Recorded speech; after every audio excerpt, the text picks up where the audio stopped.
संतान सप्तमी व्रत कथा। लोमस ऋषि ने कहा कि हे देवकी, अयोध्या के राजा नहुष थे। उनकी पत्नी चंद्रमुखी अत्यंत सुंदर थी। उसी नगर में विष्णुगुप्त नाम का एक ब्राह्मण रहता था। उसकी स्त्री का नाम भद्रमुखी था। वह भी अत्यंत सुंदरी थी। रानी और ब्राह्मणी में अत्यंत प्रेम था। एक दिन वे दोनों सरयू नदी में स्नान करने के निमित्त गईं। वहाँ उन्होंने देखा कि अन्य बहुत सी स्त्रियां सरयू नदी में स्नान करके निर्मल वस्त्र पहनकर एक मंडप में शंकर एवं पार्वती की मूर्ति स्थापित करके उनकी पूजा कर रही थीं। रानी और ब्राह्मणी ने यह देख करके उन स्त्रियों से पूछा कि बहनों, तुम्हें किस देवता का पूजन कर रही हो? यह सुनकर उन स्त्रियों ने कहा कि हम संतान सप्तमी का व्रत कर रही हैं। हमने शिव पार्वती का पूजन चंदन अक्षत आदि षोडोपचार विधि से किया है। यह सुनकर रानी और ब्राह्मणी ने भी इस व्रत को करने का मन ही मन संकल्प किया और घर वापस लौट आई।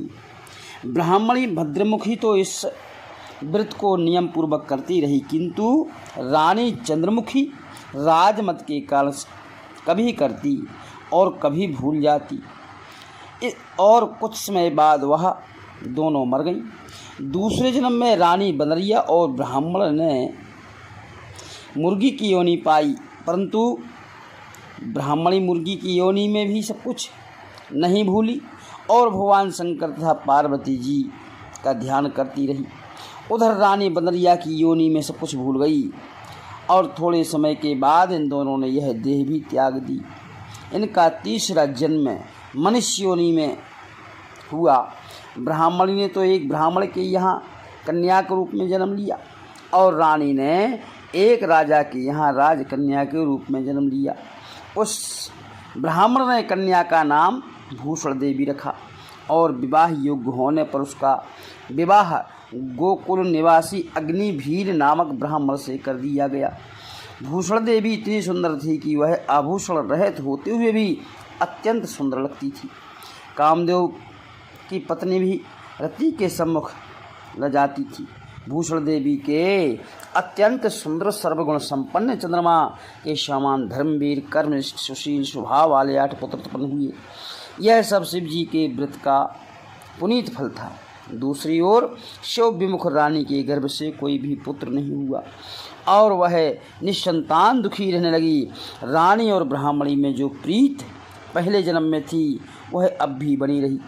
रानी जब वृद्धावस्था को प्राप्त होने लगी तब उसके एक गूंगा बहरा बुद्धिहीन अल्पवायु वाला एक पुत्र उत्पन्न हुआ और वह 9 वर्ष की आयु में ही इस संसार को छोड़ के चला गया।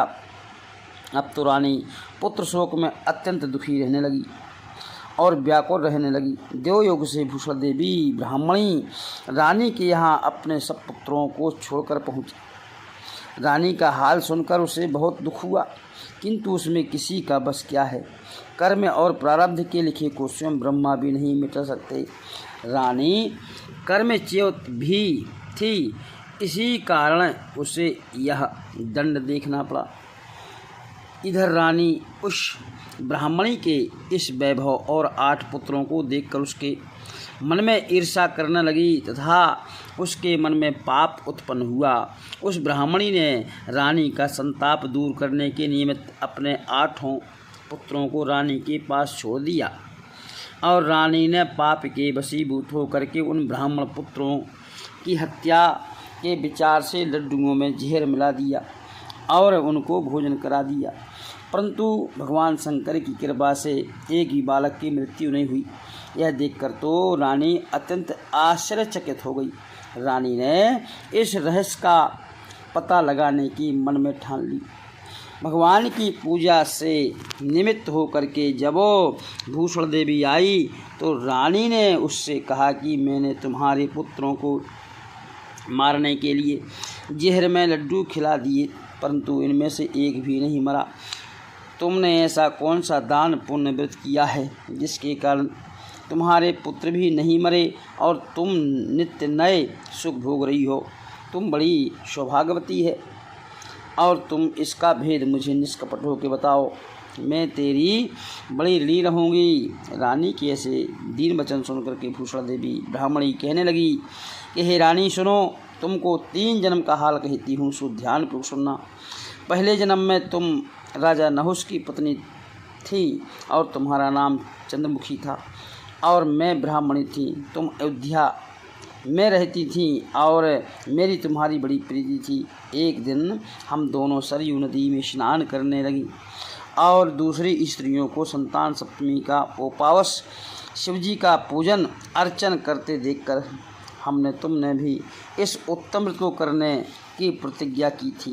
तुम तो राजमत के कारण सब भूल गई और झूठ बोलने का तुमको दोष लगा, जिससे तुम आज भी भोग रही हो। मैंने इस व्रत को आचार विचार सहित नियम पूर्वक सदैव किया और आज भी करती हूँ। दूसरे जन्म में तुमने बंदरिया का जन्म लिया और मुझे मुर्गी की योनि मिली। भगवान शंकर की कृपा से इस व्रत के प्रभाव तथा भगवान नाम को इस जन्म में भी नहीं भूली और निरंतर उस व्रत को नियम पूर्वक करती रही।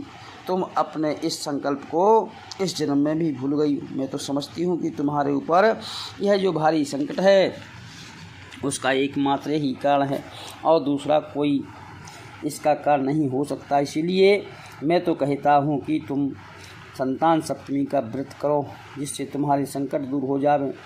लोमश ऋषि ने कहा कि हे भूषण देवी, ब्राह्मणी के मुख से ऐसे पूर्व जन्म की कथा तथा व्रत संकल्प इत्यादि सुनकर के रानी की पुरानी बातें याद आ गई और पश्चाताप करने लगी तथा रानी भूषण देवी ब्राह्मणी के चरणों में पकड़ क्षमा याचना करने लगी। भगवान शंकर पार्वती के पर महिमा के गीत गाने लगी।